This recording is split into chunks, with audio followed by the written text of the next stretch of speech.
Здравствуйте, дорогие подписчики и гости канала. Я рада приветствовать вас на канале Истории судеб, и вот наша история на сегодня. Лев рос в большой семье. Мама учитель математики, папа слесарь на заводе. Кроме него в семье было 3 младших сестры.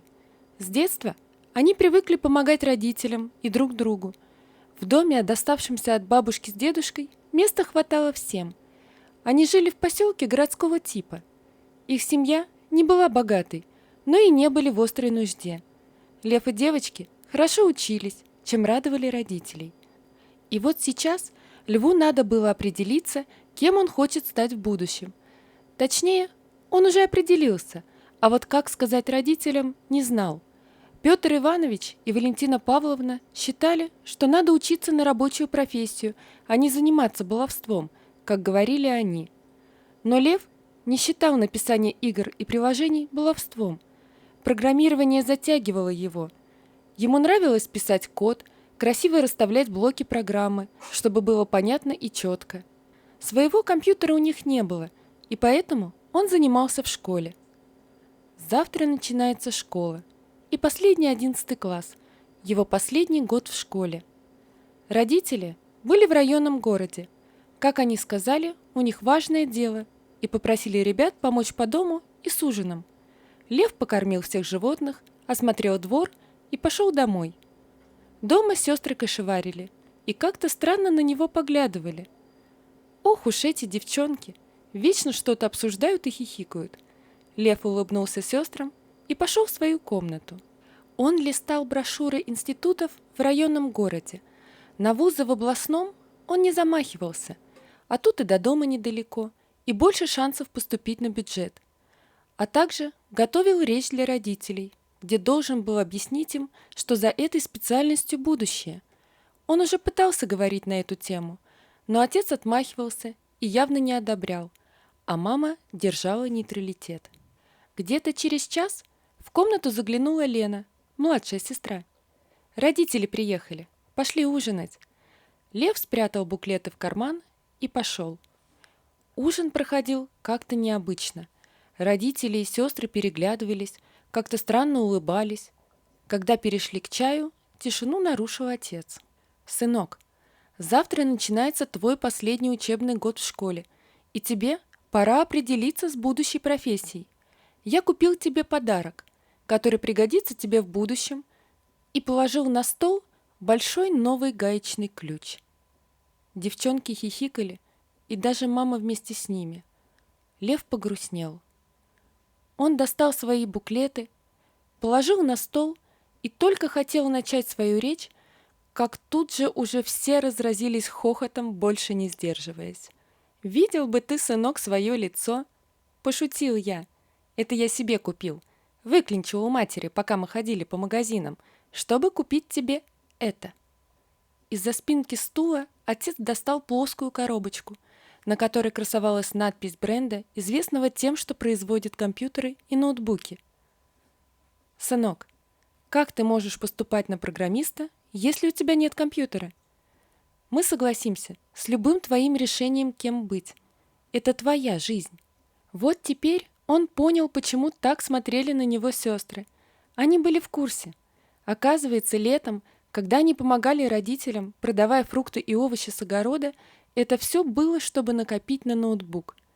Лев не мог ничего сказать. Он просто подходил ко всем и обнимал. А девчонки, перебивая друг друга, спрашивали, разрешит ли он поиграть им на ноутбуке. «Конечно, разрешу. А еще будем фильмы смотреть». Весь 11 класс Лев занимался в основном учебой.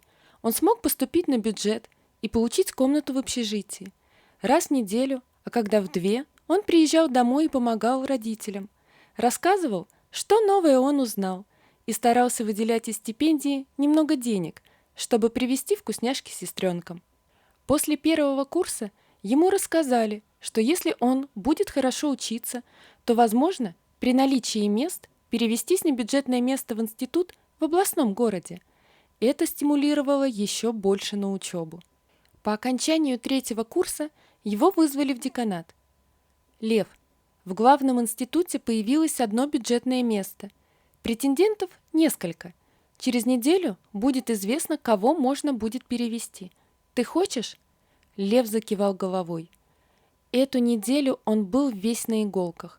Родители и сестры поддерживали его и говорили, что он у них самый умный. Но даже если не получится, то не надо расстраиваться. Отсюда-то его никто не выгонит. И вот настал тот самый день. Он сжимал в руках телефон. На звонок с деканата он ответил через доли секунды. «Да, да, я смог!» Собрав свои вещи из комнаты, он попрощался с друзьями и радостно поехал домой. Сегодня за чаем с тортиком они праздновали его вторую победу. В первый день в новом институте он очень волновался. Сначала требовалось зайти в деканат. «Ну, здравствуй, еще один будущий гений», — сказал уже достаточно пожилой профессор. Лев непонимающе посмотрел. «Был у нас тут один студент, так же, как ты, перешел из одного из филиалов. Выпустился год назад и сейчас стал начальником отдела разработки приложений в одной крупной фирме.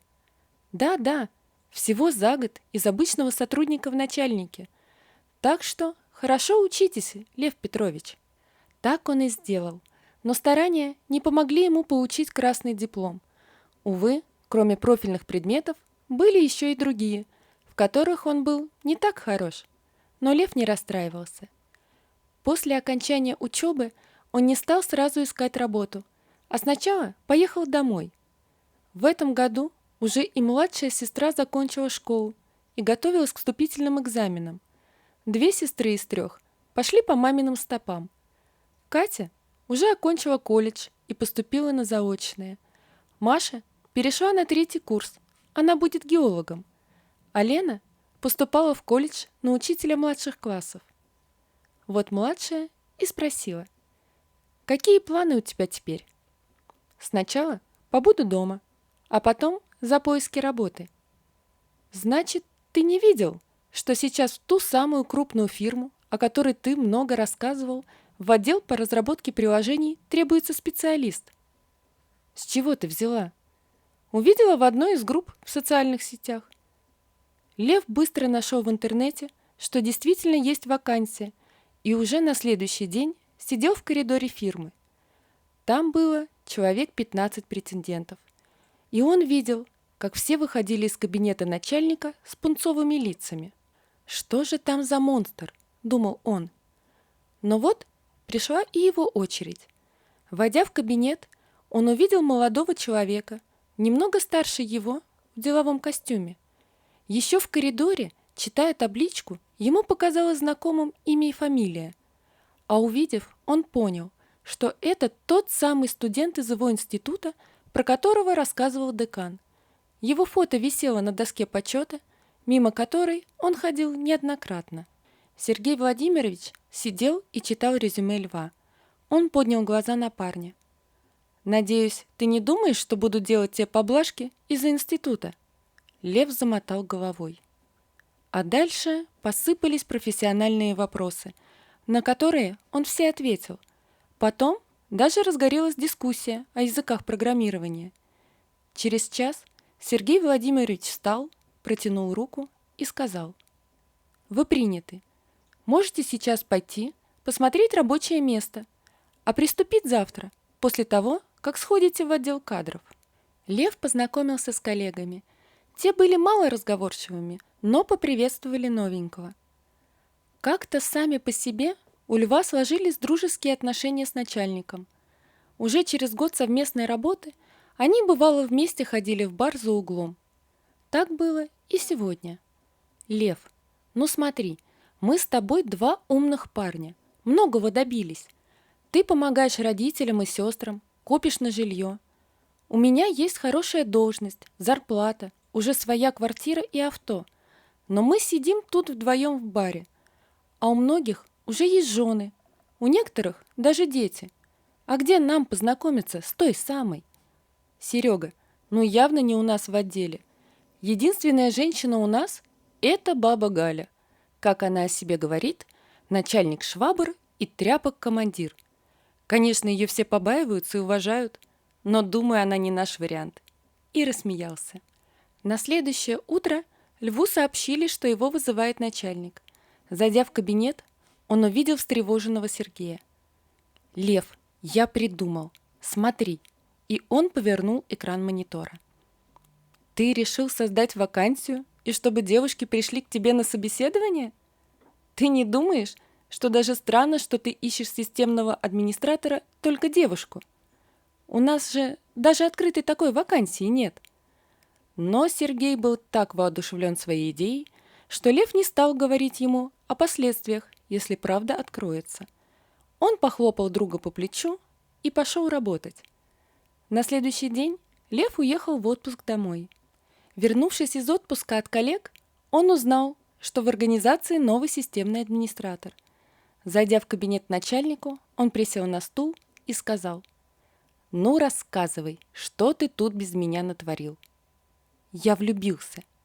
Ты представляешь, она та самая. Она умная, смешная. Она поразила меня. Обычно краснели кандидаты на должность, а тут покраснел я». «А откуда взялась должность?» «Ну, я смог убедить директора, что в отделе по обслуживанию очень требуется еще один системный администратор. Мы встречаемся с Надей уже неделю.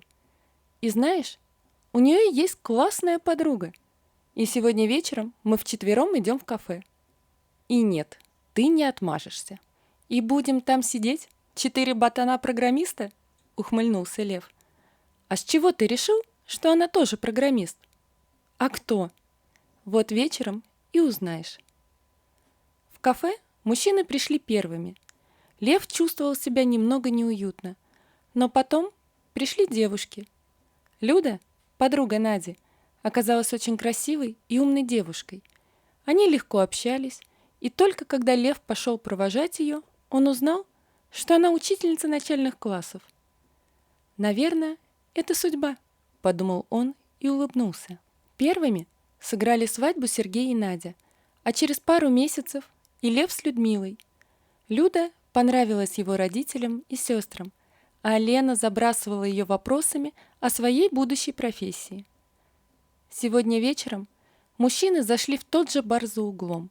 «Серега, вот не думал я, что твоя задумка так обернется».